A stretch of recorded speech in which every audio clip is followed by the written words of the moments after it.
Okay. In defense of Pilate. Today we're going to talk about one of my favorite Bible characters, Pontius Pilate. Let's turn over to John chapter 18. This is a classic Josh gets flack message, so strap yourselves in. One thing that I've always thought was bad about modern Christianity is that Pilate gets a real bad rap, and I don't think he should. I think he's one of the true biblical heroes. I was studying this week, and I almost tweeted out a tweet in true Trump fashion where I said, when I grow up, I want to be like Pilate. But then I thought my mom would kill me if I did that, so I'm going to hold off.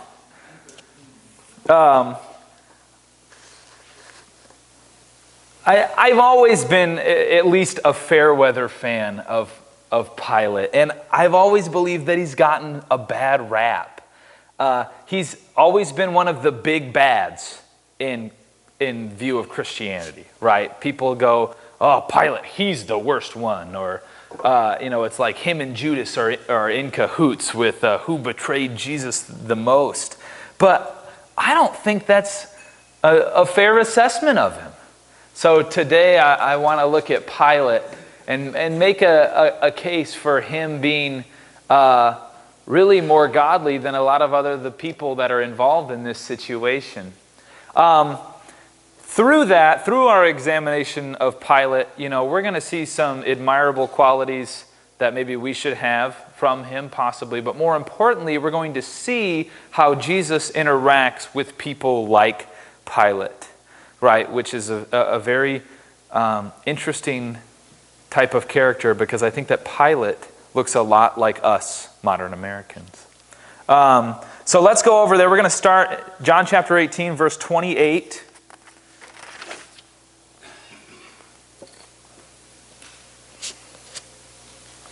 And we're just going to start by reading the first little bit of the story, break it down a little bit, and then come back to it. So let's read. So Jesus had already been in front of the high priest, right? And they had questioned him, and Jesus said, ask, that was our message last week. He said, ask the people that I preached in front of. I said the same thing every time. I always talked in public. They didn't like that. So now they're sending him to Pilate, who's the next high up in the region. So verse 28. Then the Jewish leaders took Jesus from Caiaphas to the palace of the Roman governor. By now it was early morning, and to avoid ceremonial uncleanliness, remember, these are the Jewish religious leaders, ceremonial uncleanliness, they did not enter the palace because they wanted to be able to eat the Passover. So Pilate came to them and asked, "What charges are you bringing against this man?" "If he were not a criminal," they replied, "we would not have handed him over to you." Pilate said, "Take him yourselves, judge him by your own law." "But we have no right to execute anyone," they objected. This took place to fulfill what Jesus had said about the kind of death he was going to die. Pilate then went back inside the palace and summoned Jesus and asked him, "Are you the king of the Jews?" Verse 34, I love this response. "Is that your own idea?" Jesus asked, "or did others talk to you about me?" Okay, let's stop right there. Before we get any deeper into the story, I want to already start the examination of Pilate right here. First of all, if you don't know who Pilate is, he's the Roman governor of this area. Israel was being occupied by the Romans, right? They were under imperial rule, and it was the Roman Empire. And the governor, right, Pilate, is exactly what his title suggests. He governed that area, right? He was the leading ruler of that particular part of Israel.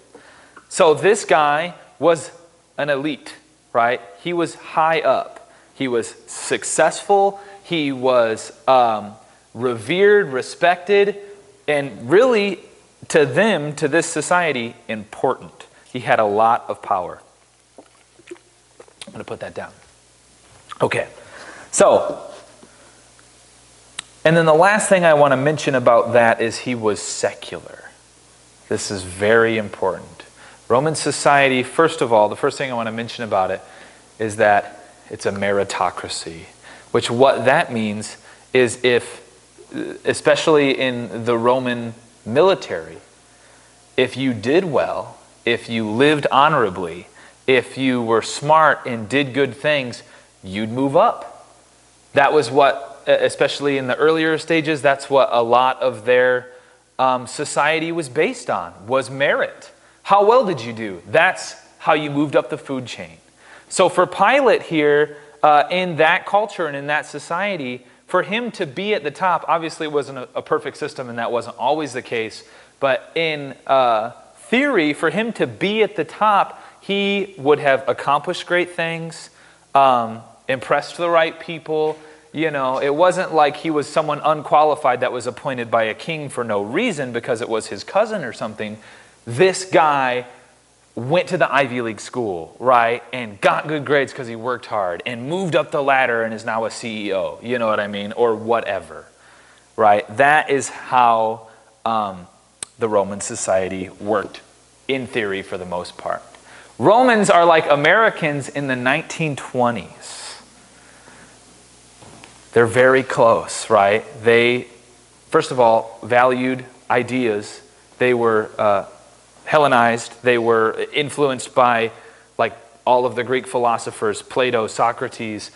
The Romans had adopted that intellectual, philosophical culture, and their culture was now based on these values, right? And when America was founded, it was a similar thing. It wasn't just based off of power or, you know, we had moved out of the medieval family dynasties and stuff like that. And now, you know, America, especially during the Industrial Revolution, we were based, you know, the American dream was flourishing. It was opportunity. It was a meritocracy. Are you someone who pulled yourself up from your bootstraps and did something well, right?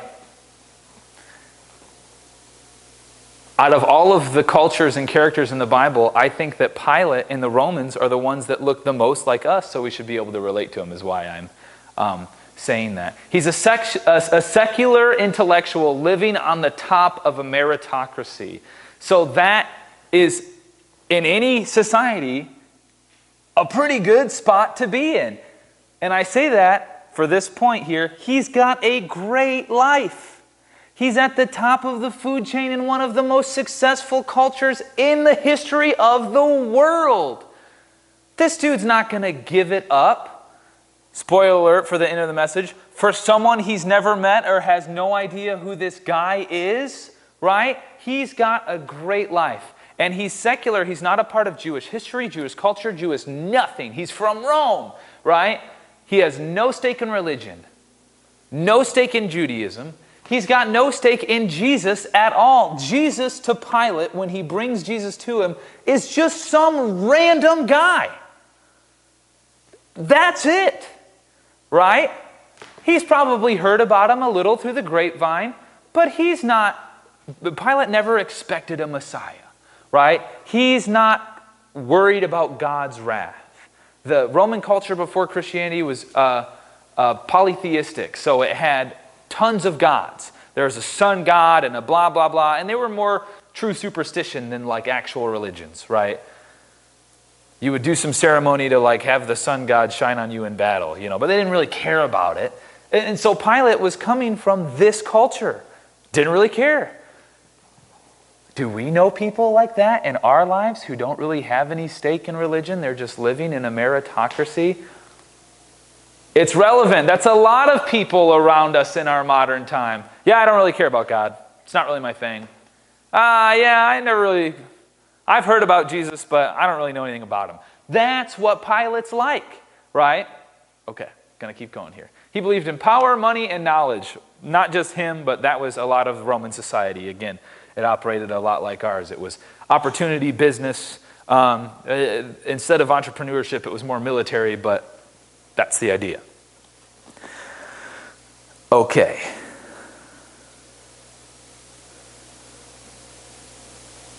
Imagine being in Pilate's situation here.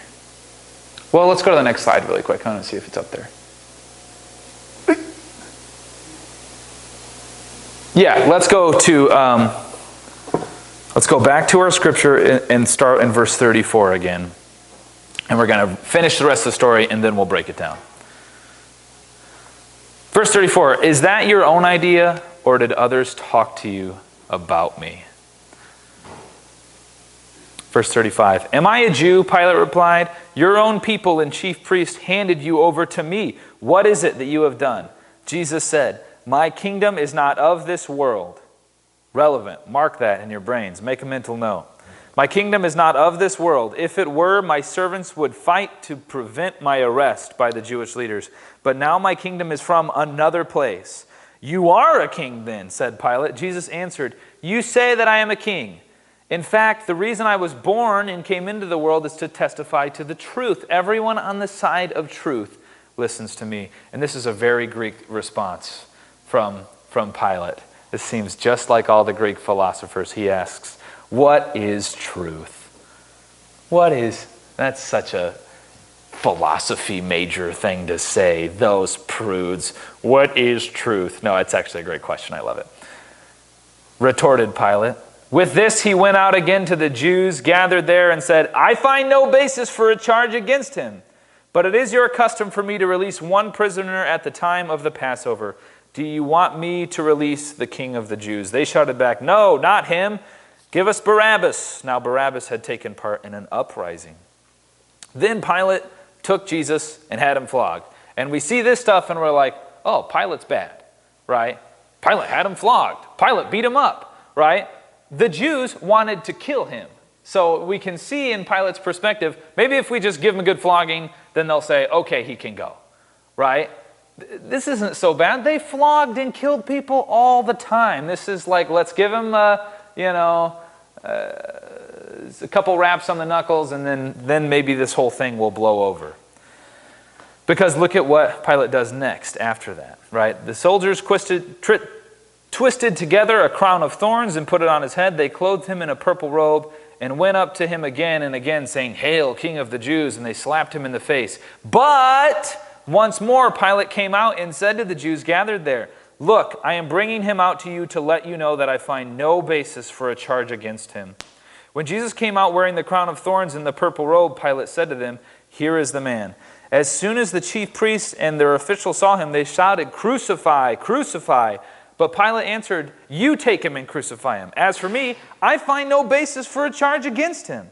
The Jewish leaders insisted, We have a law, and according to that law he must die because he claimed to be the Son of God. And this is a super interesting response from Pilate. He freaks out, right?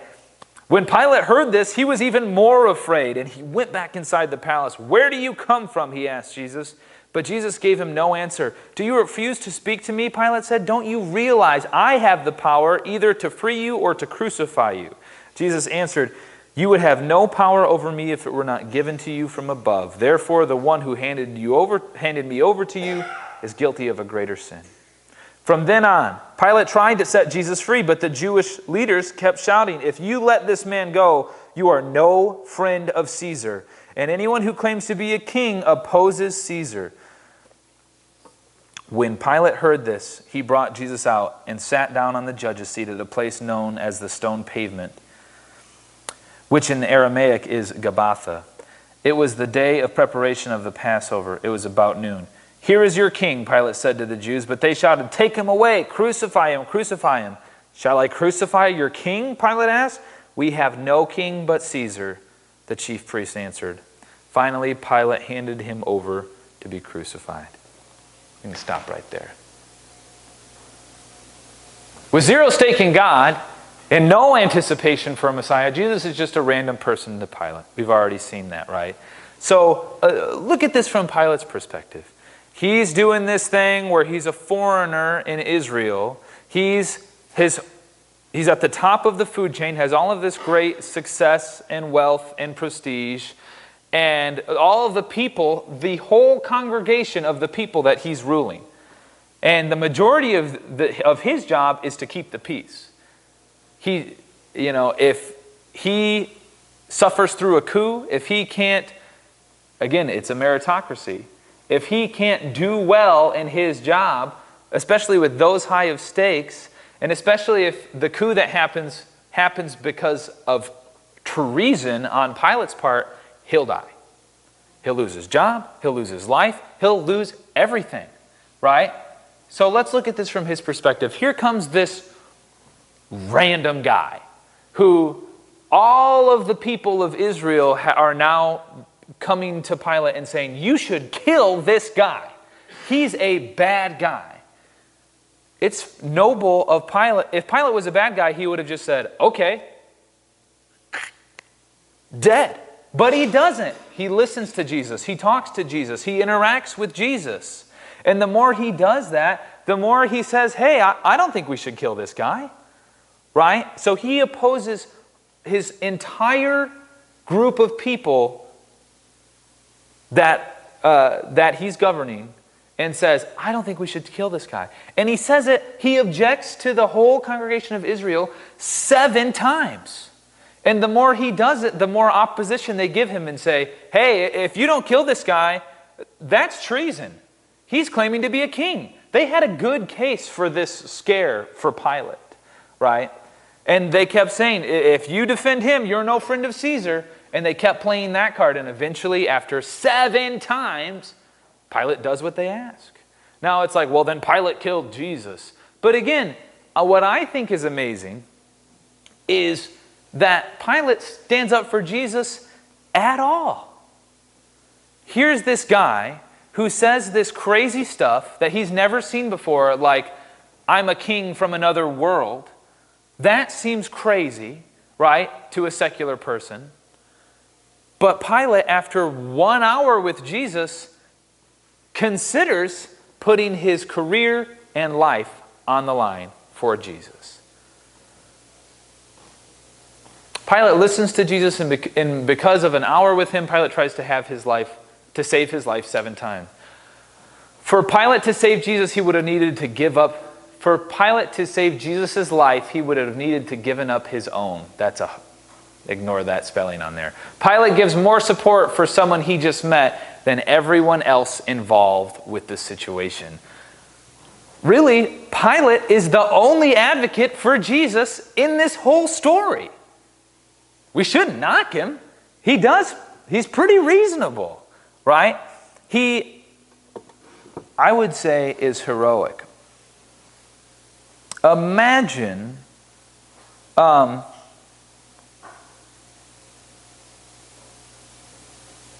hold that thought. I'll come back to it. Have you ever met a person this reasonable? Someone who's willing to almost risk their life over someone they've known for maybe an hour? Right? Have you ever met someone who is willing to consider risking anything at all for someone that they just met? Right? I don't. Right? Everyone is saying that this person... So imagine you just met someone and everyone else is saying that that person that you just met deserves to be killed, crucified. Right? How would I react to that if everyone was saying, hey, this person needs to die? Pilate gives Jesus far more support than anyone else involved in the situation. And I think most of rational people on earth. And this shows us 2 things. One, that Pilate is noble, reasonable, and convicted.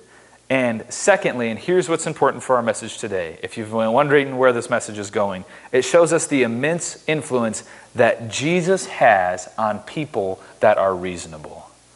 Right? Jesus wasn't even trying in this situation. He needs to go to the cross. He needs to die for his sins. And even with Jesus keeping his mouth shut, not trying to influence Pilate at all, Pilate still almost risked his whole entire career and life for this guy he just met. Right? We got to stop giving Pilate a bad rap. But here's the point. Getting back to it again. Imagine if you met someone who's never experienced Christianity before in their life. Maybe they've heard of Jesus. Maybe they've heard of Christianity or God, but they've never met a real follower of Jesus. Or maybe they've met one, but they had a bad experience. It was just someone that was claiming to be a Christian. We all know people like that. They certainly do exist. So imagine you've just met this person, and now you are their one and only interaction with Jesus. You are their one and only interaction with Christianity, right? After a conversation with this hypothetical person, this random person, would they be willing to risk anything? Would they be willing to risk their reputation in defense of you? Would they be willing to lose anything to stick up for you after an hour?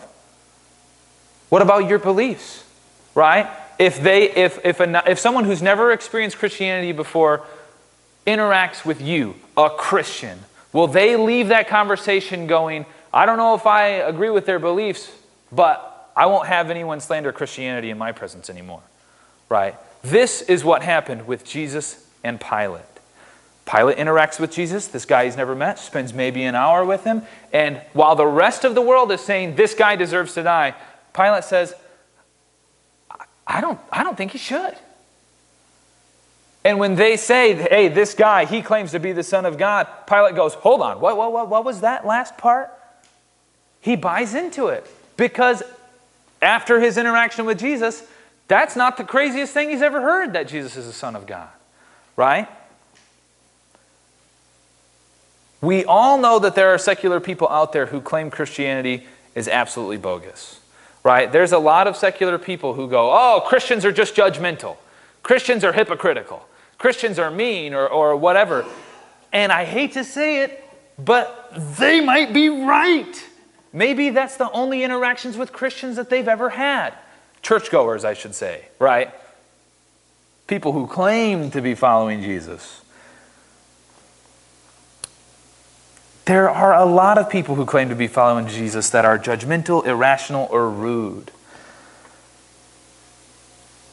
What is their opinion of Christianity when they interact with you? Right? What is someone... There are tons of people out there who are looking for answers. I know we're all searching for answers only you provide, says good Father, right? And everyone is looking for something. And if they have a bad interaction, if Jesus was bogus and Pilate, the rational, successful person, interacted with Jesus, he would find out that he's bogus. But no, Jesus isn't bogus. He's true, right? He's real.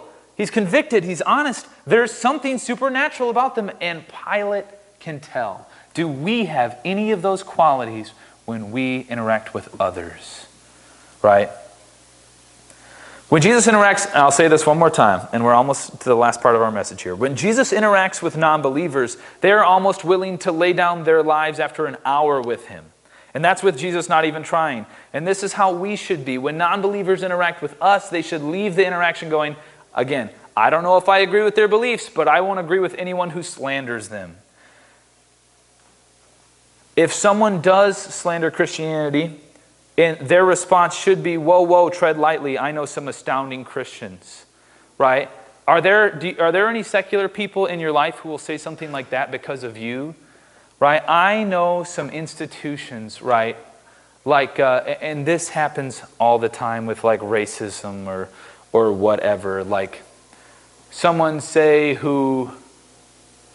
Let's use a high school for an example. Like there's rivalries in town here. Maybe people from Kalamazoo say, people who went to Portage Central, oh man, they're the worst. They're nothing but snobs. They don't work hard. They get everything handed to them on a platter. I see Doug Reeves back there like, yeah, Josh is right.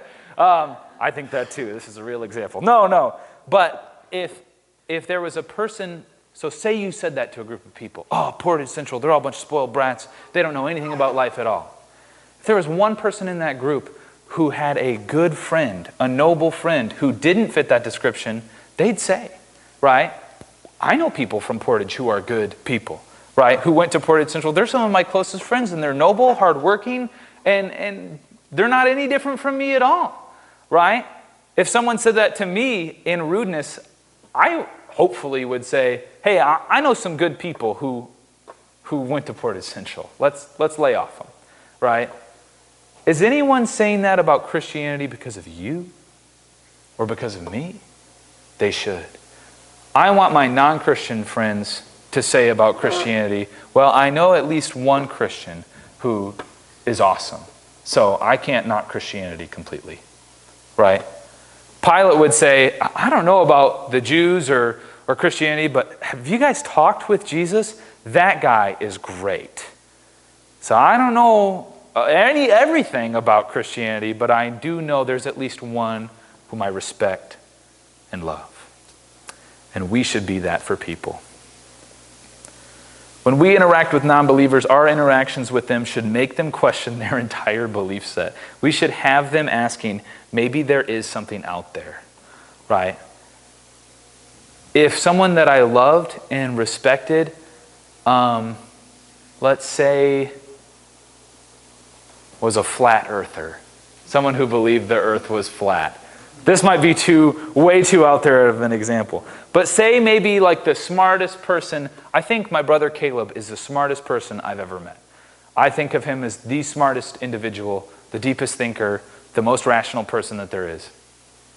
If he came up to me and we had a conversation about flat earth, right, which I think is absolutely bogus. Sorry if you're a flat earther, but there's too much science. But if he came up to me and said, actually, the flat earth thing, it's got some good points, I would instantly go, well, maybe I should look into it.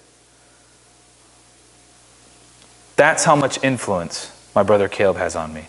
If he said something that I thought was absolutely ridiculous, I would at least start thinking about it, right? And if us as Christians can be that type of person for secular people, that brings a lot of validity to our faith, right? If we can be out there and live and breathe God's word, and a secular person interacts with us, that is going to do way more for God and for Christianity and Jesus' influence in their lives than anything else. They see, well, this person thinks it might be true, so I will too. Next slide, please. Oh, I had a slide for it. Do your pilots stick up for you? When you meet someone new, would they defend you after being around you for an hour? Would they defend what you believe? Here's the point for the whole thing. When non-believers interact with us, they should leave the interaction going, I don't know if I agree with their beliefs, but I won't agree with anyone who slanders them. Okay, here's some verses to support this. Philippians 1:27 and 30. Above all, you must live as citizens of heaven, conducting yourselves in a manner worthy of the good news about Christ. And my second verse, we talk about this all the time, Matthew 5:14 through 16. This is Jesus talking to his disciples. Well, he's really talking to everyone who's listening to him. You are the light of the world. A city cannot be hidden when it's located on a hill. No one lights a lamp and puts it under a basket. Instead, everyone who lights a lamp puts it on a lampstand. Then its light shines on everyone in the house. In the same way, let your light shine in front of people so that they will see the good that you do and praise your Father in heaven. Here's the point. When non-believers interact with us, they should at the very least leave their interaction with respect for Jesus. Right? We've got the light. We've got Jesus leading us. And when we interact with people who've never seen that light before, they should see it in us and leave that interaction going, there was something there that I've never seen before. Okay. Next slide. I've got 2 more points. How does Jesus do this? How does Jesus have this much influence? Right? You know, we see that Jesus can make this super successful person almost give up his career in life for Jesus after an hour. How? How do we have that much influence for people that are secular? And I'll go through these quick. This is my last slide of the day. How does Jesus get people to have reverence for him when he's not even trying? Number 1, and this might be the most important, he walks the walk. He walks the walk. If you want to clock out for the rest of this message and you're barely holding on and you're barely awake and you want to hear one thing that will help us progress in our faith in God, it's this. If you want to show people that God is real and that Jesus is good and that following him is worthwhile, walk the walk. That's it. Just take your faith seriously and actually do it. That is how we show people Jesus, is we look like him. By taking it seriously and doing what he wants us to do. Here's how Jesus does this in his situation. And these are just a couple of examples. He isn't slanderous of his accusers. Anyone else that I know that would be unjustly arrested and then put on trial with the Roman governor and potentially might die on some bogus accusations, I'd say, Pilate, these guys are out of their minds. They're crazy. They're all corrupt. All of that's true, right? I would just state the facts of that. I'd say, hey, Pilate, these guys are nuts. That I don't need to be here. Whoa, let's back this up. But Jesus doesn't do that at all, right? Because he's living in the reality where God is real. And if God is real, then he's got a job to do, which is go to the cross. So he's not going to say all those things because his mission and purpose is bigger than just staying alive. Can you imagine if we lived every second like that? My time on earth, God's mission is more important than my own life. If we lived like that, in that reality, anybody would be able to see that there's something different about our lives, right? Another example, Jesus isn't panicking because of potential execution, right? He doesn't lose his cool. He's not saying, whoa, we got to back this stuff up. No more crucifixion talk, right? He's not demanding for his lawyer. He's just cool. He's there. And it's something that Pilate has never seen before. So when Jesus says, hey, I'm a king from another world, and then he looks kind of like that, this guy looks like he's out of this world, right? He sounds like he's out of this world because he's not arguing. He's not slandering these corrupt politicians and theologians. He's just there doing his job for the Lord. So because he's living in that reality, Pilate, this rational person, sees, hey, this isn't bogus. There's something to this guy. He at least really thinks that this reality is real, that God is real, that God is here. Point is, walk the walk, right? How does that apply to our lives? If you love like Jesus asked us to, if you gave and never asked for return, if you never judged those who judge you, if you prayed for your enemies and fed them when they were hungry, if you did all of these great things that Jesus has asked us to do, if you lived in that reality, Jesus' legitimacy would be undeniable, right? People would have to acknowledge that there's something different about you. Even if you kept one of those things, if you go into a new social circle and you literally don't judge people, you'll be spotted in a day, right? Because that's a huge part of our life. If you're truly not selfish and you go to a new group of friends, people will point that out in a day. Because it is out of this world. It's crazy. And when they see, this guy lives a totally different life from me, why? And then we say, well, I follow Jesus. Whatever. I'm a Christian. That's my whole life, right? Boom. People's lives are changed because of that. We're living out of this world. We're living in God's reality. Other 2 points. Jesus is a straight shooter. When we're dishonest, people notice. And when you're honest, when it's hard, people notice even more, right? Jesus isn't trying to over-exaggerate or win influence or do anything but what his mission is for the Lord, right? And Pilate, a rational person, can look in his eyes and see that he's being honest. So be a straight shooter. I don't want to talk about that too much because I've got this last thing. Jesus heals radically. This doesn't have to do with Pilate, but it's just the rest of Jesus' interactions with non-believers in the Gospel of John. This is how he wins people to God, to his mission, is he heals them, right? How do we have influence with non-secular or with non-theist, with secular people? How do we show them that God is good? We heal them, just like Jesus did. Here's a story that we read in John 9. This is a quote from the blind man who Jesus gave back his sight. I don't know if this man is, you can tell I wrote this last slide late at night. I don't know if this man is a sinner or not. All I know is that I was blind, but now I see. When we heal people, right, when we do, and this is connected with point 1, when we walk the walk and heal people like Jesus asked us to, people won't need to know everything about God. They won't need to hear the whole biblical history. They won't need to hear this entire lucrative argument for why God might actually be real, right? I don't know if this guy is a crackpot or not, right? I don't know if this guy is a lunatic. I don't know if this man is a sinner or not. But what I do know is that they changed my life radically and I'll never be the same. I was blind, but now I see. And that's how Jesus asks us to heal people. And not to ask anything in return, right? We want to heal people because God loves all of mankind, right? And when we heal like that, God's influence in our lives will be undeniable. And our influence in the lives of others will be undeniable as well. Okay, that's all I have for today.